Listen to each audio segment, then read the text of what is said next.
It's time for change.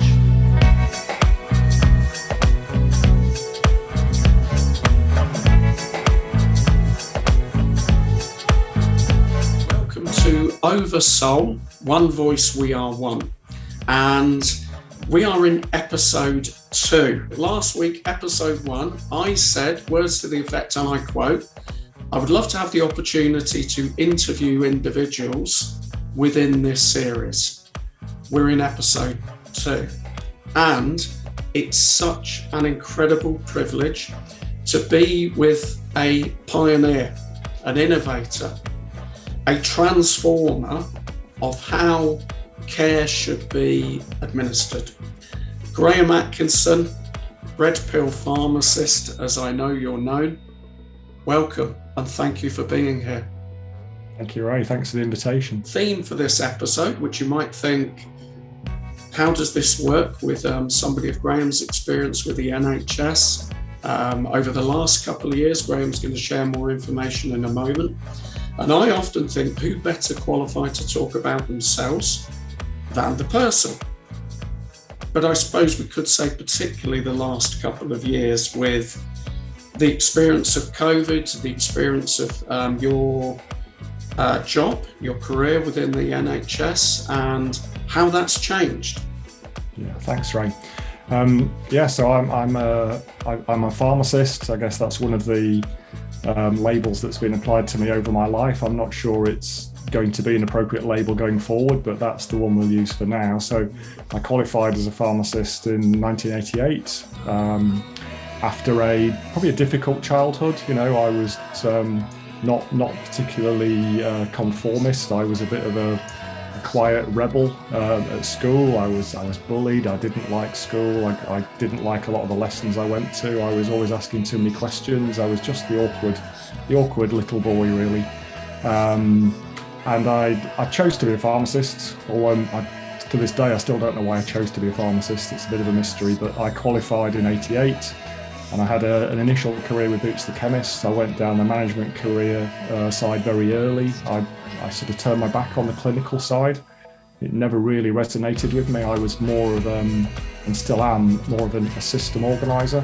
I've always wanted to make changes to systems for the better. So that was going quite well in Boots, whilst it was still under the original design of Jesse Boots, who set up the company, but it was bought out by shareholders, and I lost my place in that company, and it sort of went the way of all large corporates. So I left and joined the NHS in 2002, and quite quickly I became a director of commissioning in a primary care trust. So a director of commissioning is the person who essentially has to say no when everybody else is saying yes. So, you know, the NHS is a cash limited system. It can't do everything for everybody all the time, but everybody expects it to, you know, patients and clinicians. And ultimately somebody has to say, I'm sorry, but we can't do that, to clinicians, to patients, to the managers. And that was my job for 15 years or so, was to effectively prioritise what we do.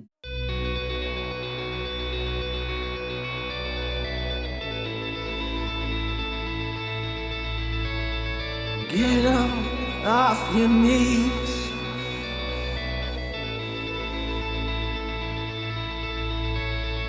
Get up off your knees.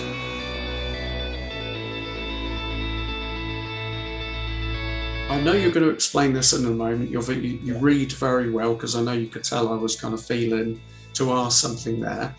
How did that feel at the time, as much as you can remember it? Yeah, you're probably the first person to ask me that, so let me do my best to answer it. So, yes, I've always sort of crusaded against the system, if you like. You know, especially a system that I felt didn't deliver, you know, the promises for people and the population. So I've never been a bureaucrat's bureaucrat. I worked in a bureaucratic system, but I was always crusading for the individual. So I often describe my time in there as sort of the person wearing the flak jacket with all the bullets in the back. You know, everybody was out to take a piece out of me and shove me around, but I was standing tall and standing for truth. So I'd be the person showing the way, quite often as best as I saw it, and all too often people couldn't see the way that I could see, and I had to do a lot of persuading, often difficult, but I became very adept at learning how to explain why we needed to change to clinicians, to managers, to politicians, all manner of people who wanted to stay with the status quo. So yeah, it felt very empowering at the time when you have that ability. I wouldn't necessarily say power, because I don't particularly want the power, but it was very enabling and enjoyable, at points, until it became increasingly difficult, which it did. So I think it's absolutely perfect. Thank you so much, Graham. Crusading for the people. Mm-hmm. It's a very, very direct question now. So we're kind of fast moving a little bit, I guess, but I think we're kind of moving towards this anyway. How did that work out for you? And more importantly, from your experience as well, and data and evidence, how did that crusading for the people work out when COVID happened? So, a complete clash of probably ideologies and energies, would be my initial response to that. So at the time COVID arrived, I was on my probably third or fourth career in the NHS. I'd been sort of ejected by the system repeatedly, and had found my way back in, possibly foolishly, but I think with hindsight it was all for a very good reason, which is becoming apparent. So when COVID hit, I was actually running a GP practice. I was the business manager of a large GP practice in the northwest of England, 26,000 patients, about 25 doctors. And that week when it really hit me was when the Lombardy pictures were on the TV of the doctors and patients, dying in Lombardy. And I realised that was coming to my door. And at that moment, in that precise moment, my NHS programming kicked in, because I'd been trained to be ready for the 1 in 100-year pandemic. I'd done lots of desktop exercises over the years, and this was it. This was the real deal, and I was scared.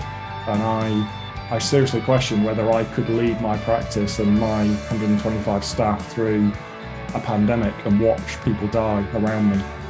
And I concluded that I had to do it. It was my role. It was my calling at the time, and that's what I set out to do. And that belief of mine anyway persisted for about 3 or 4 weeks, until I realised that we weren't witnessing what we were told was going to unfold in the NHS and in the UK. And I quite quickly realised that we were being deceived. And I started doing lots of research. I'm a data nerd. I capture lots of data. I produce spreadsheets and the like. And within a short space of weeks, I realised we were being lied to by our government. There was a few things that particularly hit me in terms of the behaviour of our government and what I was seeing, and I realised we were being lied to. So I started calling it out. I started saying as such in my practice, to my fellow GPs, my fellow partners, to the staff. And I did get some traction with some individuals, including doctors, but it was individuals. And to speak the truth in groups became very difficult and nigh on impossible. And over the space of essentially what happened over 2 years was that I was first of all asked to be quiet and keep my own views to myself and comply with the system and the narrative that we were all being told. And then it culminated in me being voted out by my partners, and the GPs had a vote of confidence in me, and I was voted out.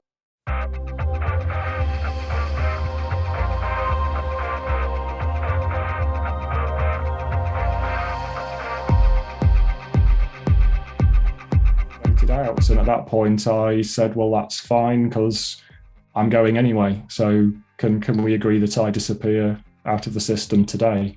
So I literally walked out on a day, and wow. I've been out of the system since. Wow, the courage You are a living, breathing evidence of the lion spirit that exists within us as a human family. We all have it. You've demonstrated it, and it's just incredible. So there, you made the decision. So you were voted out, but you made the decision to leave. Can you remember how that felt again in that moment? Yeah, it was an amazing day from a number of perspectives, actually, because my father-in-law, who'd been ill for some time and had been in a nursing home for several years, he actually died an hour before I had the meeting that ended my career in the NHS. And I've been told afterwards that he basically stayed in this realm until he knew I was safe, and I was in a place of safety outside the NHS. So I went into this meeting knowing what the outcome was of the vote. I didn't actually know, but I felt that I knew, and I knew this was the end. And I was met by two of my partner GPs who were very nervous and were obviously quite concerned about relaying the message. And I said, look, it's fine. It's absolutely fine. And I just entered into a space of what I would call love. And I said, it's okay. I'm going to leave anyway, and this is the right thing. And I'm not going to stay. I'm not going to fight this. And, you guys have got a job to do. You've got patients to look after, and I'm not going to get in the way. So can we just agree that I go? And that was it. In the space of half an hour, I'd walked away from 32 years. And it felt liberating. It felt like I was free. I wasn't scared. I wasn't angry. I wasn't cross or anything. It just felt very calming. It felt like a calm time. I got very scared afterwards about what was next, but at that time I was, it just felt right. I had to go. It's the thing that struck me in your presentation. The data you share is, of course, factual. It's evidence. It's clear. There's no denying it. But at the conclusion, you do share about a spiritual journey, moving forwards, and love. And I always remember everything about your presentation genuinely struck me, but I thought it was just such a fascinating conclusion. So even then, in that moment, I think you used the term a moment ago, entering into love. So if you could sum up what caused you to make that choice, if you could put that in, a very brief way for those listening, so they can clearly understand why it was that you made that decision. Yeah, I suppose a number of reasons, Ray. I mean, there was an element of self-preservation in there. I had been struggling on the inside, struggling mentally and physically for a couple of years, and it was making me very ill. So I knew I had to leave. But also all my years of endeavouring to change the system in a way which benefited patients, I realised that I'd uncovered every option. I'd worked at regional level, then at national level, then back at regional level, then at local level, and at every level that I'd tried to change the system had resisted my best efforts.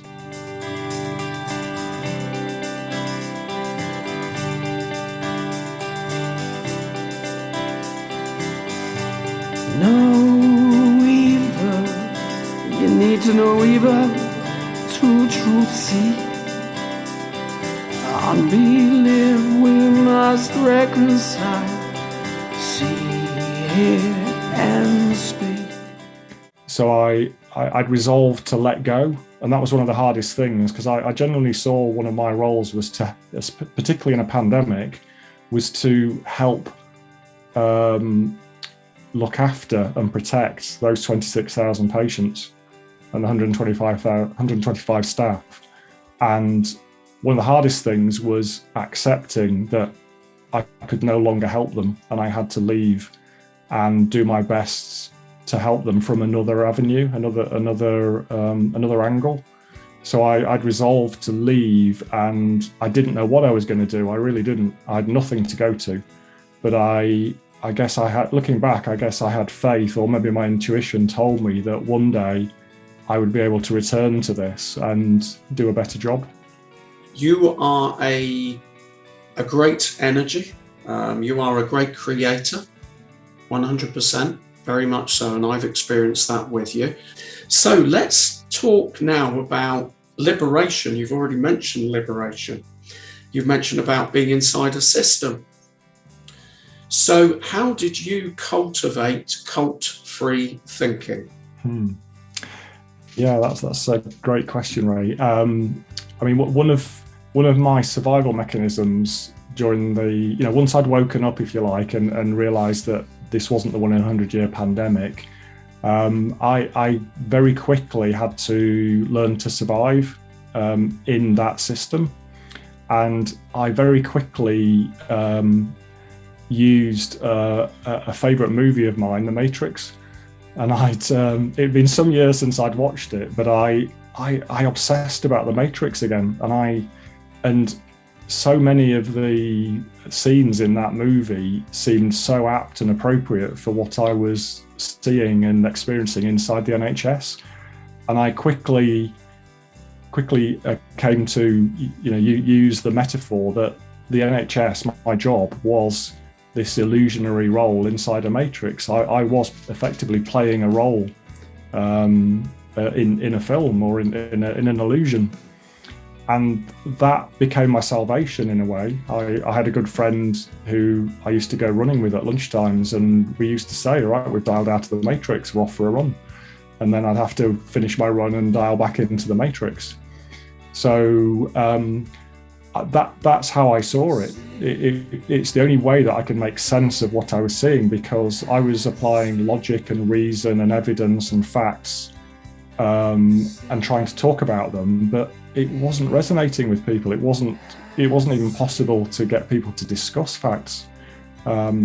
Anything that was spoken that was contrary to the mainstream narrative or the accepted version of reality even, was not something that was tolerated in conversation. So I quickly learned to keep things to myself and to talk to people outside about my truth, because it wasn't possible to do that on the inside. So I use the matrix a lot. My presentations, my talks that I do, I actually talk about the matrix. I use that as a theme running through my talk.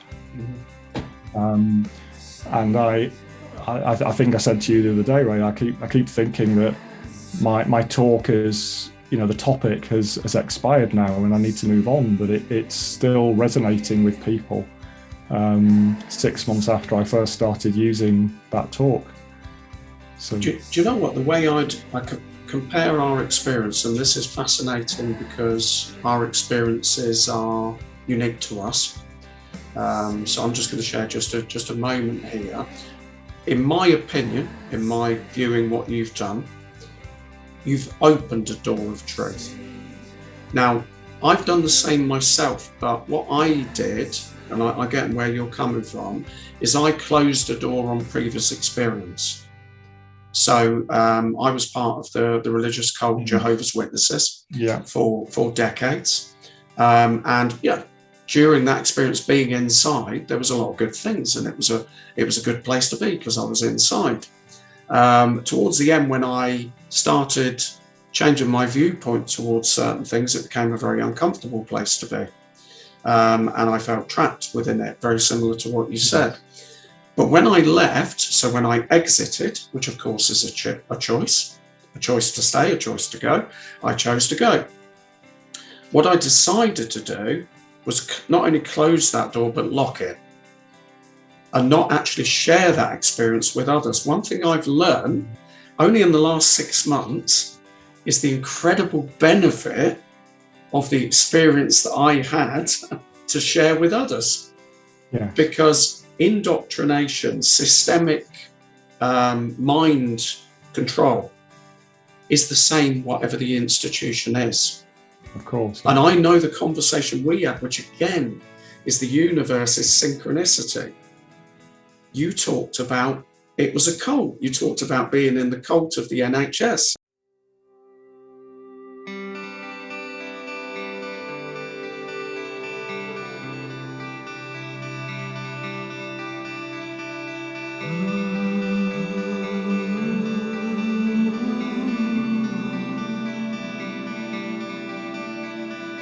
Wander down the narrow lanes that lay across the pathway of my. And when you said that, I thought, this is just beyond. This is beyond. So could you maybe, I don't know how this will work out, but I'm gonna say it because it's coming to me. Mm-hmm. How did that experience compare with what you know of what you think people experience within indoctrinated religion? Now, I'm making a difference between religion, faith, spirituality. So religion's one thing, faith and spirituality is another thing. Yeah. But thinking of the dogma of religion that, controls people in many cases against their will, and people feel uncomfortable with that. Could you make a comparison, without me putting words in your mouth, between the two, between your experience and the one I've just given? So my experience of religion is very small, actually. I was never religious, and I've not followed. To be honest, I've not followed a faith, in my life, and I think I've missed a lot because I now understand the difference between religion and spirituality, and I had for many years put them together.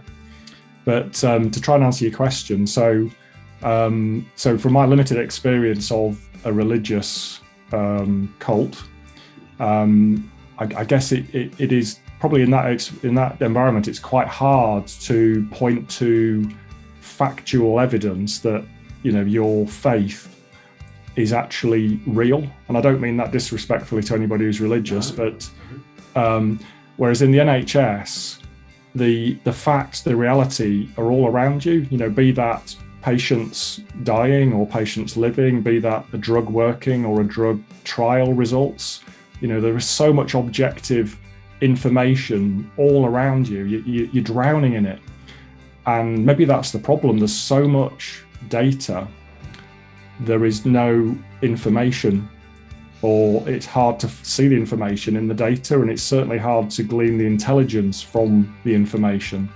So what really perplexed me, Ray, was that here we were in what I believed was a scientific environment, but when you wanted to talk about the facts and objective reality, people resorted to cultist behaviours and would deny the evidence that was in front of their eyes, and they would resort to programming and brainwashing, and increasingly I saw that as evident in front of me.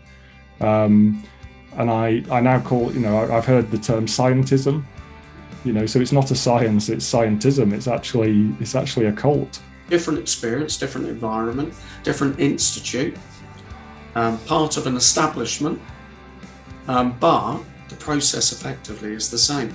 Because when you talked about you haven't had a lot of religious experience, and your experience, you felt limited your spirituality and faith. It's exactly the same for me. I genuinely feel now more spiritual, and I have a stronger faith than when I was part of a construct that was extremely dogmatic. So substitute conspiracy theorist for apostate. It's the same. So if anybody spoke within that organisation, Jehovah's Witnesses, anything that wasn't of the party line, the systemic promoted, way of being, that individual was then labelled as a apostate. And you could substitute that for conspiracy theorist. So when COVID began, and it was, all of this going on, this indoctrination, this preaching, I'd already experienced that in a previous life in regard to where I was within belief. Manufactured common junk. Together let's teach peace education. Blueprint messages with more than a hint. Time to rip it up and start again. No man fabrication. Because you've moved from that, you transformed from where you were, and then you've liberated, you've become free. So can you tell us a little bit about the People's Health Alliance? And you've also given a little bit of a sneak peek to me that it's not just the People's Health Alliance. There is a future healthcare that works for the people. As you said earlier, a crusade for the people. So could you now share us a little bit of an insight about how that is, how it's coming together, how that's going to work?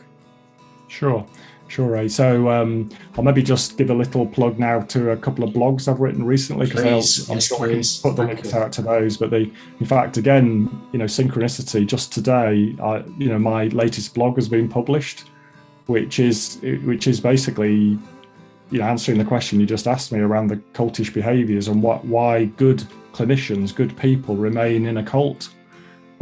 So I've tried to answer that to the best of my abilities. But I think looking forward now, it's clear a lot of patients as well as clinicians are losing faith in the NHS in the UK and in Western healthcare around the world.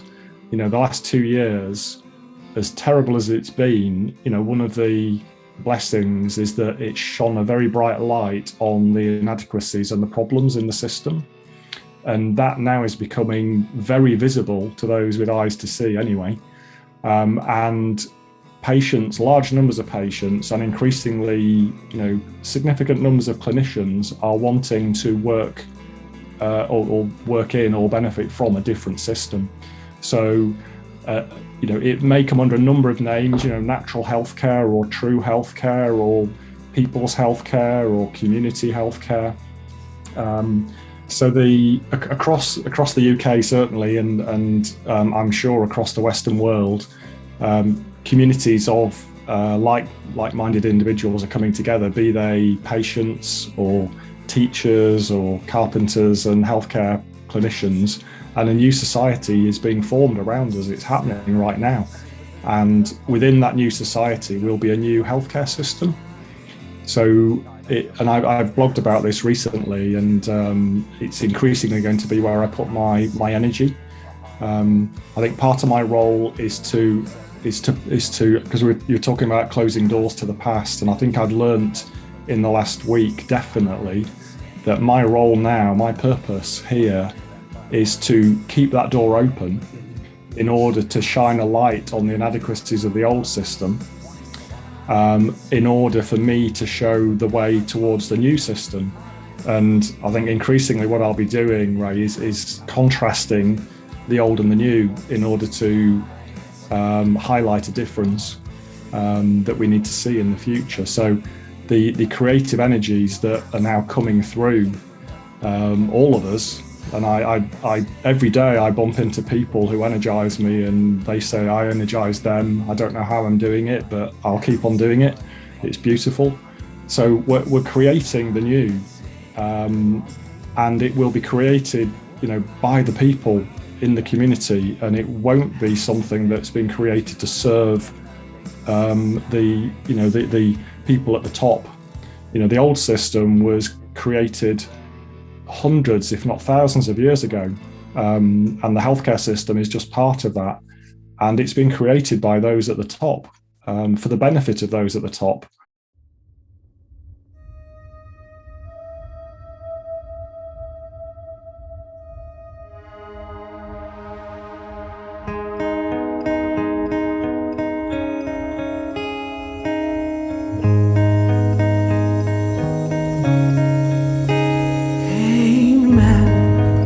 In the lie of the great hymn, the only he.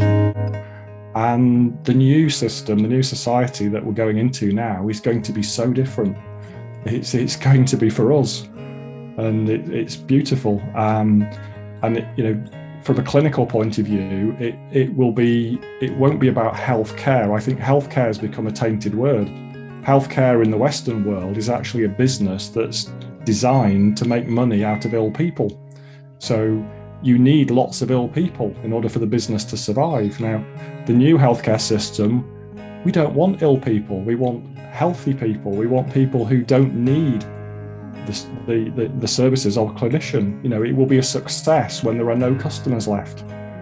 And, the community will thank the clinicians when the clinicians are no longer busy, because part of the new system will be educating individuals and communities to restore their own health, to recover their autonomy, their sovereignty, because the healthcare system that I've been part of, I'm tingling all over now, the healthcare system that I've been part of has stolen the sovereignty from the individual and made them dependent. And that's a crime. It's a fraud, because we are all sovereign human beings and our bodies know exactly what to do when we are ill. We've just got to listen to our bodies. So the new system will be all of those things, and it will be designed by our communities, and it will look different across the country, across the world. And that's a good thing, because local communities are different, aren't they? That is absolutely, I'm going to say, and it's not meant to sound cheesy, that is music to my ears. And I'm sure it's not just music to my ears, it's music to others. I've had an experience of what would be referred to as healthcare, and I do want to say, in the way you share your message, you're so eloquent and beautiful energy. You're not criticising people that you used to work with within the NHS. I think that's important. I've heard you say that before. And those that are inside, currently are working within what they're within. And it's not all necessarily because, they want to, hurt people and harm people. It's not. So it comes from a position of care, but just administered not in the right way. And having experienced being through a process of experiencing cancer myself, I'm grateful. I'm genuinely grateful. But also, I know too from my own experience, I wasn't given options. I wasn't given options of different ways. So I want to sum up yourself in a thought. So this is just coming to me now, okay? Which is, you care enough to be different. You care enough to not conform. And that's a life lesson for all of us, Graham. And you have demonstrated that life lesson, and we are demonstrated that. And that's what, as a human family, will create that new society. Because if we continue to conform, we're lying, and we're being lied to, and we're lying to ourselves, because all we're doing is following a form that's not us. Yes. We are divine, and the way the body is made, it knows.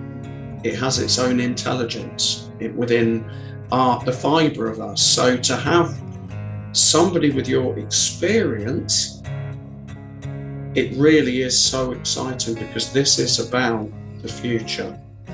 So if you could sum up just a concluding thought to share on behalf of others that are listening, and how others can access more information to be able to make that informed choice in regard to their self-sovereignty, with regard to the physical and spiritual, mental well-being of them. So any thoughts you want to conclude with, and the ways that people can find you to access more information?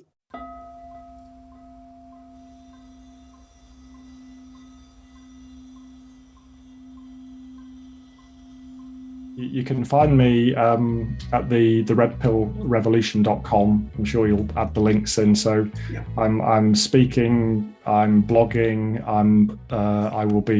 I've just started writing a book, which will be all about this topic that we've talked about today. So that will probably come next year. So what have I learned? We talked about spiritual journey, didn't we? And I think it probably comes back to that, because what I've learned is that the answers are all within. I've spent my entire life searching outside of myself for the answers. And I've also tried to change the outside world, to